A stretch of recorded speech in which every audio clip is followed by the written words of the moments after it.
শরীরের আর মনের সৌন্দর্য কখনো এক হতে পারে না। কেউ নিজের বাহ্যিক খোলসটাকে সাজিয়ে রাখে, কেউ খোলসের আড়ালের মনটাকে সাজায় সযত্নে লোকচক্ষুর অন্তরালে।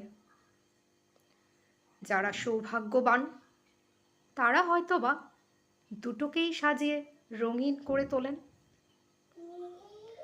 তবে আমরা অভ্যন্তরীণ সৌন্দর্যের চেয়ে বাইরের সৌন্দর্যটাকেই যেন বেশি প্রাধান্য দিই, যদিও তা হওয়া উচিত ছিল ঠিক উল্টো। শরীর ও মন একে অন্যের পরিপূরক, তাই উভয়ের যত্ন, উভয়েরই সাজসজ্জা হতে হবে আড়ম্বরপূর্ণ, নইলে যে জীবনের এত সব আয়োজনই বৃথা। কারণ